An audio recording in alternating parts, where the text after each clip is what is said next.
¿qué tal? De nuevo aquí en su radio, La Voz Universal. Vamos a hacer ahora un programa un poquito diferente. Un personaje en su programa Semblanzas que no es tanto un pensador que desarrolló su trabajo académico en papel a través de libros o publicaciones en diario, sino un pensador que llevó su filosofía en su modo de vida. Hoy vamos a hablar de José María Bozzo. José María Bozzo nació en Santa Cruz en 1781, hijo de viejas y rancias familias cruceñas que se retrotraen hasta el siglo XVI. Hijo como era de viejas familias cruceñas, era pues José María Bozzo un cruceño nato.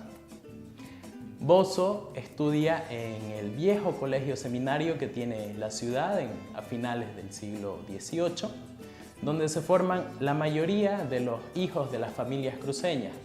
No olvidemos que para entonces no había ningún otro centro de estudios de secundaria, solamente las pequeñas clases que daban los sacerdotes diocesanos en la ciudad y el mismísimo colegio seminario. José María Bozzo decide continuar sus estudios y pues para una familia media en Santa Cruz a finales del siglo XVIII era un poco difícil trasladarse hasta el centro de estudios más cercano, que era la ciudad de Charcas, ¿no? Lo que actualmente es Sucre. Entonces, con muchos esfuerzos es que su familia lo envía hasta allá para seguir la carrera eclesiástica. Sí, José María Bozzo sigue la carrera sacerdotal, ingresando a la Universidad San Francisco Javier de Chuquisaca en 1800, a inicios del siglo XIX. Se gradúa en cánones y teología en 1806 y desarrolla su trabajo administrativo dentro de la diócesis de Charcas. Se tienen datos ya de que acompañaba al por entonces arzobispo Moxó en trabajos administrativos siendo un joven clérigo. Pero, ¿cuál es el trabajo en el cual descolla José María Bozzo? El trabajo por el cual sobresale y lo recordamos hoy. No es tanto como pensador, como ya les decía hace unos momentos, sino como biólogo y botánico. José María Bozzo, después de un momento de, al parecer, una lucha interna entre continuar o no la carrera clerical, decide abandonar el hábito sacerdotal y se dirige en una expedición que por entonces estaba recorriendo toda la América virreinal. Hablamos pues de la expedición que dirigió Alejandro Malaspina y que pasó por todo lo que actualmente es Bolivia, incluida Santa Cruz, la gobernación cruceña, y en la cual estaba también el botánico Tadeo Henke. Acompaña el joven cruceño al explorador checo en su recorrido por toda la jungla y el trópico de lo que actualmente es La Paz, Cochabamba y por supuesto Santa Cruz. Va recogiendo muestras, especímenes de cada planta y tomando apuntes, anotaciones, en lo que luego intentará publicar, como ya veremos. En su trajinar por la jungla boliviana, decide asentarse en una misión franciscana, en la misión franciscana de los Yuracarés.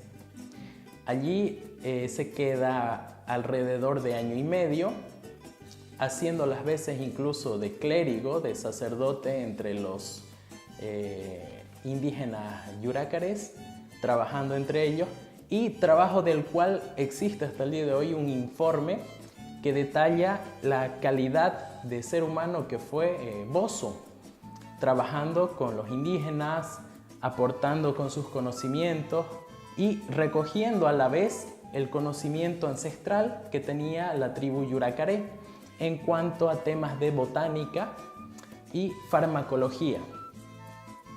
Todos estos apuntes reunidos en un tomo inmenso que llegó a juntar Bosso, se intentó publicar durante muchos años.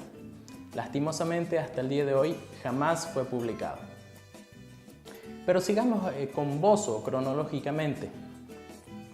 Les había hablado que Bosso salió de Santa Cruz jovencito a estudiar a Charcas. Tomemos en cuenta la ciudad de Santa Cruz a finales del siglo XVIII. Una pequeña ciudad, escasos habitantes, escasa importancia dentro de lo que era el virreinato y dentro de lo que era la audiencia de Charcas. Una ciudad alejada de todo centro de poder. Es así que se puede entender un poco el alejamiento de Bosso y las ganas de salir y explorar, salir y conocer otros ámbitos, explorar otras rutas, como hicieron muchos cruceños que decidieron hacer carrera en otros departamentos y otras ciudades del país y del mundo. Bosso, como ya les dije, se graduó en cánones y teología. También dentro de sus estudios había la figura del derecho canónico, que es el derecho eclesial, el derecho dentro de lo que es la Iglesia Católica. Para la época fue aceptado como válido o convalidado para los estudios de derecho civil, por lo que ejerció y fungió muchas veces como abogado y como juez de letras dentro de las pequeñas poblaciones de La Paz, donde residió.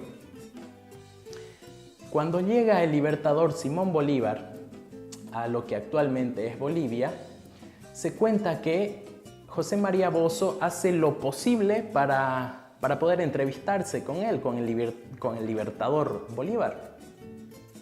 Y es aquí donde se nota su excentricidad y esa beta de filósofo, como ya verán más adelante, en cierta línea un poco excéntrica. Se acerca al libertador lleno de plumas, con un traje totalmente excéntrico, imitando un poco a una tribu indígena, tal vez a la tribu Yuracaré, con la que convivió muchos años, y se presenta ante el libertador diciéndole: vengo representando a una tribu indígena y vengo a rendirle los honores que usted merece. Pero lo hace de tal forma tan exagerado que se puede notar un poco la ironía que le pone Bosso a este exalzar a la figura del libertador. Se cuenta que incluso le besaba los pies a Bolívar, tal vez haciendo una crítica mordaz a todos esos diputados de Charcas que querían en la alabanza desmedida a Bolívar encontrar un apoyo a todas sus posturas ideológicas y a todos sus miedos y temores que tenían respecto a la llegada del libertador foráneo. Bosso era así. Bosso era un crítico tal vez desmedido para nuestra época, viéndolo desde nuestra óptica, y es que su pensamiento se inscribe en una corriente que tiende a hacer esto, a hacer esta crítica desmedida. Es la escuela cínica. La escuela cínica, dentro de la cual se puede inscribir a Bosso, tendía a hacer esto, a hacer no tanto un pensamiento estructurado, sino una crítica mordaz de lo que era la sociedad y las costumbres. Entre sus más altos representantes se tiene a Antístenes y a Diógenes. No olvidemos que el gran recordado y famoso filósofo Diógenes solía vivir dentro de un tonel. Vestía harapos y se le decía como apodo en la época el perro, por lo indigente de su condición. Pues Bosso seguía un poquito esta línea, ya que se narra que sus ropas eran harapientas y que incluso hasta casi 20 años después de haber dejado el estado clerical, haber dejado el sacerdocio, seguía vistiendo su vieja sotana. Y ante la insistencia de la Iglesia Católica para que deje el hábito, él refutaba y decía que el hábito talar era una vestimenta común en la Edad Media, que por ende no había motivo alguno para no poder volverla a traer de moda. Su excusa también mordaz para esta insistencia de la Iglesia Católica. Vemos que es un personaje con mucho ingenio, con mucha perspicacia. Un personaje que dentro de esa crítica tenía un alto contenido social. Ya veremos por qué. Les decía que Bosso se puede inscribir dentro de la escuela cínica. Es interesante mostrar cómo dentro de la Grecia clásica el movimiento cínico fue un movimiento que llegó a alterar el orden dentro de la antigüedad. No fue un movimiento que heredó una línea académica, por así decirlo, sino heredó una revolución. Fue un movimiento que legó subvertir el estado normal y natural de la sociedad. Es dentro de esta línea que actúa Bosso. Se dice que residiendo en la ciudad de La Paz, años después, ya actuando como juez de paz y juez de letras en muchas provincias paceñas, los presidentes de la época acudían a él para hacerle consultas de todo tipo. Entre los presidentes que solían acudir al doctor Bosso está el muy recordado presidente Belzu, el llamado Tata Belzu. Se dice que era incluso amigo íntimo del doctor Bosso y que en alguna ocasión, habiéndole algunos personajes malhechores robado alguna de las pocas pertenencias que tenía Bosso, Bosso acude directamente hasta el presidente Belzu y le reclama, una vez entrado a su oficina, que por qué él, el presidente, había enviado a sus hijos a que le roben. Y es un dato muy gracioso considerando que el presidente Belzu en la época llamaba a las multitudes todos sus hijos. Lo toma con mucho humor el presidente, según se relata en documentos que narran ese encuentro que hubo entre el presidente y Bosso, y lo destina a otra población. Y es que la vida de Bosso fue así, itinerante. Las poblaciones tal vez no aguantaban esta forma de crítica que tenía el doctor Bosso, esta forma de criticar el estado de las cosas, el estado de la sociedad, y es que Bosso no se guardaba nada. Su mirada se posaba sobre la sociedad de una forma bastante mordaz. No tenía remilgos ni reparos en decir directamente las cosas. Y esto tal vez no gustó mucho a la población boliviana del siglo XIX, que no dudó en tildarlo de loco, extravagante o incluso alguna vez, como se le dijo hace más de 2000 años al filósofo, a Diógenes, no dudaron en llamarlo hasta perro. Pero este perro filósofo, este gran botánico, biólogo, Bosso, nos ha dejado un legado muy importante. El no estar conforme con la sociedad, con el estado actual de las cosas.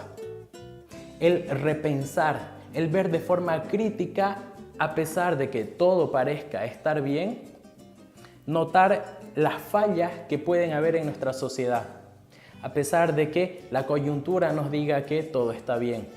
El no estar de acuerdo con ciertas situaciones, sobre todo en el poder o sobre todo dentro de lo que es una sociedad considerada normal. El doctor Bosso también dio clases en la Universidad Paceña, fundada en 1831, la Universidad de San Andrés. Contó entre sus docentes al doctor Bosso. y crítico y mordaz como era, también fue un personaje muy abucheado dentro de la cátedra paceña de la época. Este cruceño loco, como lo llamaban, no dudaba en aplazar a sus estudiantes que seguían teniendo un pensamiento que se puede retrotraer hasta la época virreinal, que no entendían ya el hecho de que estaban viviendo en una república, en la República de Bolivia. El doctor Bozzo no se guardaba ningún comentario, sea con sus estudiantes, sea con administrativos de la Universidad Paceña. Les decía que muchos de los apuntes de Bozzo fueron guardados por él, amontonados, con el intento de publicarlo alguna vez. La idea de ver todo su trabajo de años de expediciones en las selvas bolivianas que pudieran ser publicados. Se cuenta que acudió alguna vez al gobierno de entonces solicitando una ayuda económica para poder ver publicado su trabajo de biología boliviana.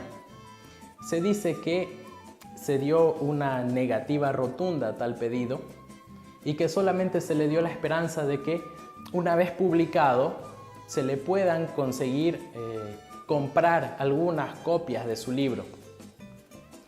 Se cuenta que Bozzo, ante tal oferta de parte del gobierno boliviano, dijo a una madre que está por parir un hijo, se le ayuda cuando tiene que parir, al momento del parto, no cuando el hijo ya ha nacido.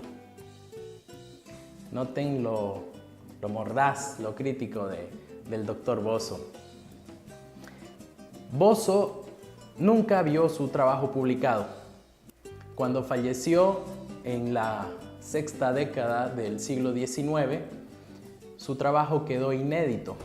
Y muchos años después, en la Convención Nacional de 1880, el gobierno decide por fin, póstumamente, publicar todo ese trabajo que había quedado inédito del doctor Bozzo. Se destina una suma económica y se lo eleva incluso a rango de ley, que se debe publicar todo el trabajo del doctor Bozzo. Sin embargo, hasta la época, el trabajo nunca vio la luz.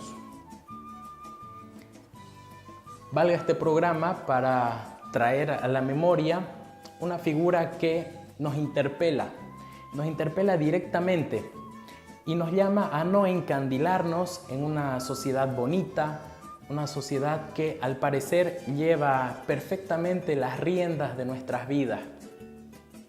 Nos insta a continuar con esa mirada crítica que él nos hereda, sea con el gobierno de turno que tenemos, tanto a nivel nacional, tanto a nivel departamental o local, y seguir protestando, seguir levantando la voz ante lo que está mal, ante lo que nosotros, a través de nuestro pensamiento, a través de nuestras ideas, consideramos que puede estar mal, y hacer notar nuestra crítica.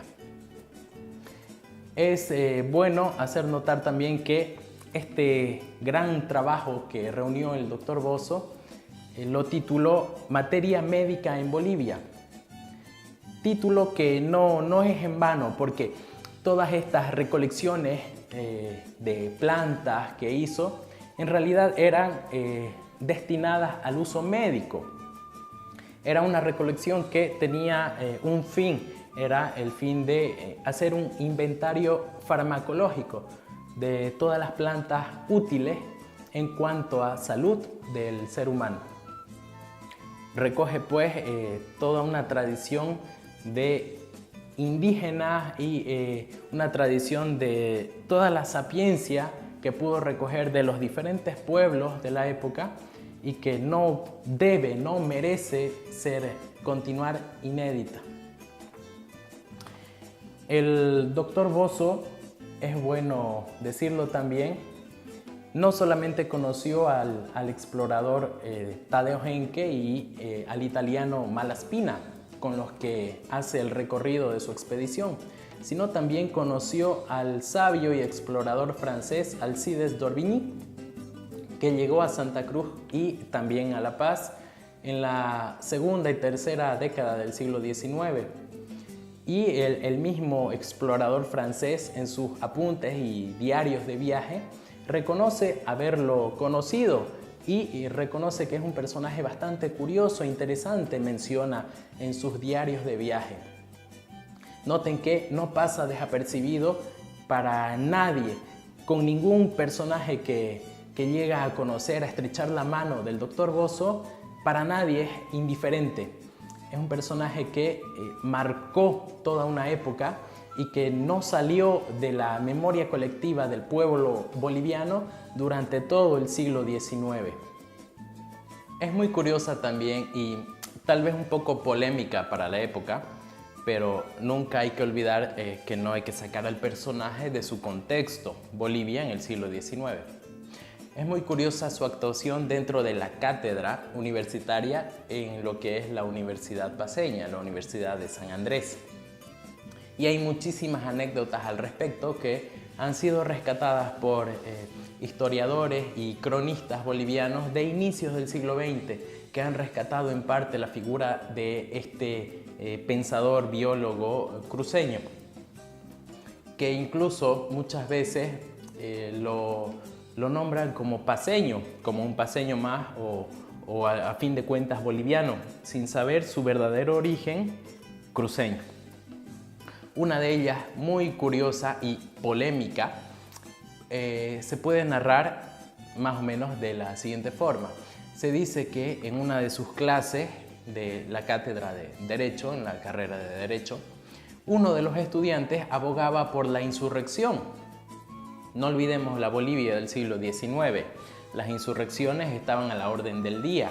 Cada general que tenía un cargo alto dentro del ejército, pues intentaba tomar el poder más o menos unas 10 o 20 veces por mes. Y ante la propuesta de este estudiante de que la insurrección debía y era necesaria dentro del gobierno y debía ser legitimada, el doctor Bozo asume, como siempre, una postura crítica. Y usa un poco, toma esa veta de formación teológica que tuvo en la vieja Universidad de Charcas y le menciona que la insurrección estaba totalmente prohibida y este era un mandato divino, le dice a su estudiante. Le menciona un versículo bíblico en el que una insurrección es totalmente aplastada con fuego que cae desde el cielo y le dice, ¿quiere hacer usted una revolución? Pues hágala y ojalá que le caiga mucho fuego del cielo para que borre su insurrección y sus ideas. Noten la postura tan mordaz que tenía Bozo, no guardándose nada frente a sus estudiantes. Es por eso que es apartado muchas veces de la cátedra, pero otra vez retornaba. Era apartado de la cátedra universitaria, era destinado a provincias dentro del departamento paceño como juez de letras y allá otra vez causaba estragos, levantaba polémicas en los pequeños pueblitos paceños y nuevamente lo traían a la ciudad de La Paz, donde no dejaba de levantar polémicas con sus declaraciones y con sus ideas. El doctor Bozo fue un hombre bastante prolífico. Se puede hacer una relación cronológica de todos sus trabajos que datan más o menos desde esa juventud clerical, sacerdotal, en la que empezó a hacer su recolección de trabajos biológicos, esa recolección de todas las plantas medicinales que fue recogiendo de las poblaciones de toda Bolivia, más o menos hasta pocos años antes de su muerte, en los que no dejó de tomar apuntes y escribía con una vieja pluma a la usanza de la época y los pergaminos. Se dice que los cuartos en los que habitaba, que eran dos, uno solamente tenía su cama y un pequeño lavabo, y en el siguiente cuarto tenía todos sus pergaminos que se apilaban contra las paredes del cuarto hasta casi llegar al techo. Se dice que si quería descansar en este segundo cuarto, solamente apilaba un montón de pergaminos y tomaba asiento. O si quería descansar en este otro cuarto, apilaba unos pocos más montones de pergaminos y se echaba para tomar una siesta. Era así el Dr. Bozo, un personaje que, siguiendo la línea cínica a la que nosotros lo adscribimos, fue un personaje que dejó de lado las posesiones materiales. Un personaje que nunca en su vida intentó tener posesiones más allá de la ropa y los pergaminos y una pluma para tomar apuntes. Se dice que el mismo Diógenes, del que ya hemos hablado, siguió esta misma línea, delineando lo que será la escuela cínica en la antigua Grecia y de la que tomarán ejemplo muchos grandes pensadores y personajes hasta nuestra Santa Cruz con el mismo Dr. José María Bozo. Tenemos pues al Dr. Bozo dentro de lo que es la biología como ciencia estructurada y la farmacología. Pero también, y les dije, no es un pensador que haya dejado de forma estructurada un pensamiento filosófico, pero es bueno recalcarlo. Sí hubo filosofía en Bozo, la hubo en su vida. Su estilo de vida fue la muestra de su pensamiento filosófico.